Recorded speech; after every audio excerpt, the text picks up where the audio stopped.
My beautiful people, welcome back to my YouTube channel. Thank you guys for coming back again. I really appreciate it. It's so good to have you around my channel, and thank you for watching my first video. I really appreciate for everyone who watched and commented on it. Thank you so much, guys. For every subscription you're gonna get a 10 red. I'm just joking, but anyways, for those who are also here for the first time, my name is Tanaka Chugwere. My other name is the Finance Babe because I like speaking about numbers. So this is a part 2 video of how to buy property, and today we'll be speaking about legal fees. It's not gonna be too long. I'm gonna keep it short this time. So without wasting any time, let's get to business.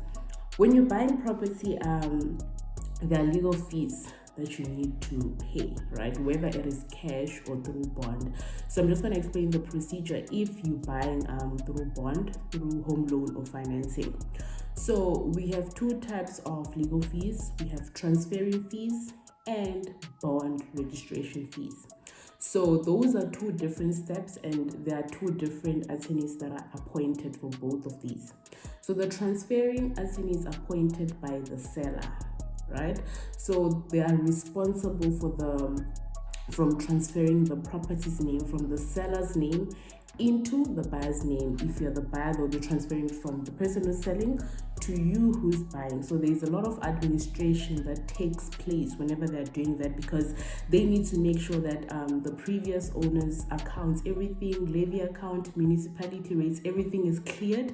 They need to get the clearance certificate. They need to do some their deeds office fees that they have to pay for them to lodge and register it into your name.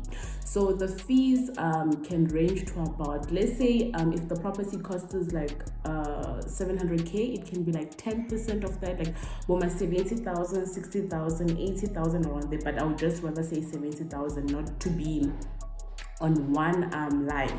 Then we have what we call bond registration. So the bond registration, the attorney for that is appointed by the bank that has financed you.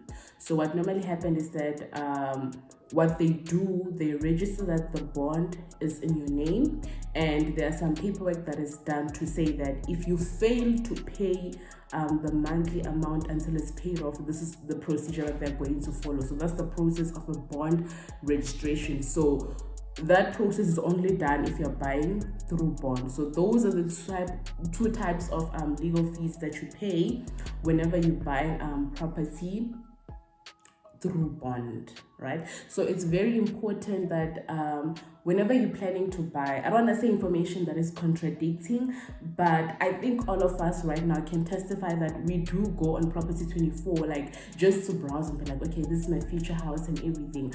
So you do not get financing for legal fees. This is cash that you should save upfront. So you should have the cash upfront.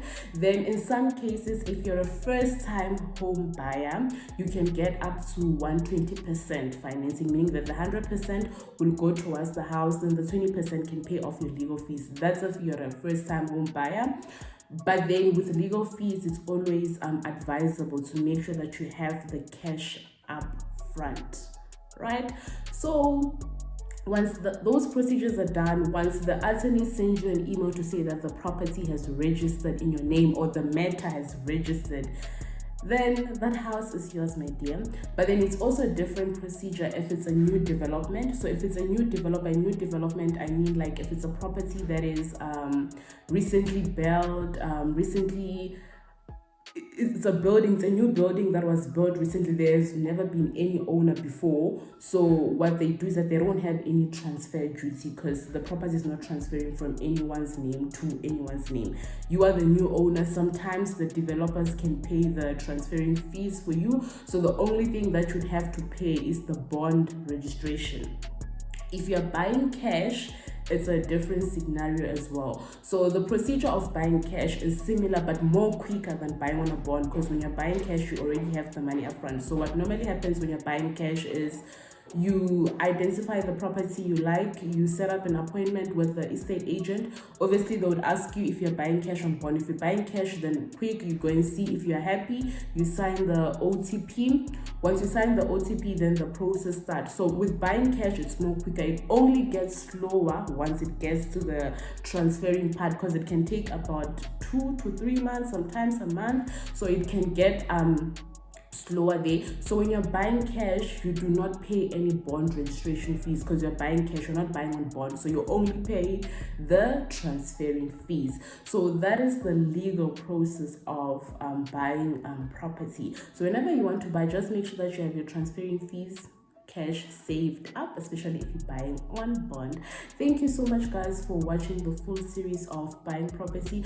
We'll be covering more about property in this channel, and our next video will come up soon. We'll be talking about property. I'm not gonna disclose what is it that we're talking about, but then we'll be talking about more. Thank you for watching, guys. Please like, comment, share, subscribe, share to your friends, your family, guys.